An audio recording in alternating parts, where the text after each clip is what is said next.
Hi hello నమస్తే, welcome to చామోస్ kitchen. ఈరోజు మనం చేసుకోబోయే రెసిపీ వచ్చేసి ఫిష్ తవా ఫ్రై. ఈ రెసిపీ ఎలా చేసుకోవాలో చూసేద్దాం రండి. ముందుగా వీడియోలో చూపిస్తున్న విధంగా చేప ముక్కలను ఈ సైజులో కట్ చేసి పెట్టుకోవాలి. 1 ఇంచ్ మందంలో చేప ముక్కలను పలుచుగా కట్ చేసి పెట్టుకోవాలి. ఇలా చేయడం వల్ల మసాలా బాగా పడుతుంది.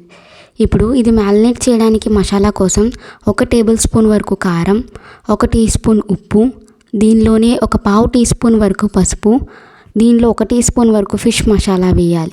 ఆ తర్వాత 1 టీ స్పూన్ వరకు అల్లం వెల్లుల్లి పేస్ట్ వేసుకోవాలి. దీనిలోనే ఒక ఫుల్ నిమ్మరసాన్ని వేయాలి. ఇలా నిమ్మరసం ఇవన్నీ వేసిన తర్వాత కొంచెం ఆయిల్ వేసుకోవాలి. 1 టీ స్పూన్ వరకు ఆయిల్ వేసుకొని ఈ మసాలా ముద్ద మొత్తాన్ని బాగా కలుపుకోవాలి. మసాలాలన్నీ బాగా కలిసేలా ముద్దలా అయ్యేంత వరకు బాగా కలుపుకోవాలి. ఇలా కలిపి పెట్టుకున్న మసాలాని చేప ముక్కలకి పట్టించుకోవాలి. ఇలా కలపడం వల్ల మసాలా చేప ముక్కలకి బాగా పడుతుంది. ఇలా చూపిస్తున్న విధంగా చేప ముక్కలకి మసాలా అంతా బాగా పట్టే విధంగా పట్టించాలి. ఇలా వీడియోలో చూపిస్తున్న విధంగా చేప ముక్కలన్నిటికీ కూడా మసాలాని బాగా పట్టించి పెట్టుకోవాలి. మొత్తం అన్ని వైపులా కూడా చేప ముక్క ఖాళీ లేకుండా మసాలా అంతా పట్టించాలి. ఇలా మొత్తం అన్ని చేప ముక్కలు మసాలా పట్టించిన తర్వాత 1 గంట పాటు ఫ్రిడ్జ్లో పెట్టుకోవాలి. డీప్ ఫ్రిడ్జ్లో పెడితే 1 గంట పెట్టుకోవాలి. నార్మల్ ఫ్రిడ్జ్లో అయితే 2 నుంచి 3 గంటల వరకు ఫ్రిడ్జ్లో పెట్టుకుంటే చేపకి బాగా మసాలా పడుతుంది. మొత్తం చేప ముక్కలన్నిటికీ కూడా మసాలా బాగా పడుతుంది.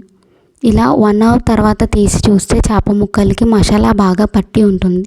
ఇప్పుడు ఇవి ఫ్రై చేయడం కోసం ఒక ప్యాన్ పెట్టుకొని స్టవ్ మీద దానిలో 1 టీ స్పూన్ వరకు నూనెని వేసుకోవాలి. ఆ తర్వాత దీనిలో ఒక కరివేపాకు రెమ్మని వేసుకోవాలి. కరివేపాకు రెమ్మ వేయడం వల్ల చాలా మంచి ఫ్లేవర్ వస్తుంది. ఆ తర్వాత దీనిలో చేప ముక్కలను ఒకదాని తర్వాత ఒకటి వేసుకొని తవాకి ఎన్ని సరిపోతే అన్ని చేప ముక్కలను పెట్టుకుని బాగా ఫ్రై చేసుకోవాలి.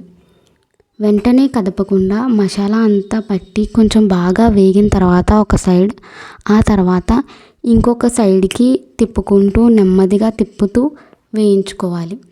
చేప ముక్కలు విరిగిపోకుండా చాలా స్లోగా తిప్పుకోవాలి. ఇలా తిప్పుకుని చేప ముక్కలని ఫ్రై చేసుకోవాలి. ఒక్కొక్క సైడ్ ఒక్కొక్క 10 నిమిషాలు 5 నిమిషాల వరకు ఉంచి ఫ్రై చేసుకుంటూ ఉంటే చేప ముక్కలు క్రిస్పీగా ఫ్రై అవుతాయి. ఇలా మళ్ళీ ఒక 10 మినిట్స్ తర్వాత చేప ముక్కలని మళ్ళీ ఫ్లిప్ చేసి బాగా ఫ్రై చేసుకోవాలి. ఇలా ఫ్రై చేయడం వల్ల చేప ముక్కలు చాలా టేస్టీగా రెడీ అవుతాయి. ఇలా చేస్తే ఫ్రై చాలా టేస్ట్గా, చాలా క్రిస్పీగా చాలా బాగుంటుంది. ఇప్పుడు ఇలా ఫ్రై చేసుకున్న తర్వాత చేప ముక్కలు బాగా ఫ్రై అయిపోయాయి.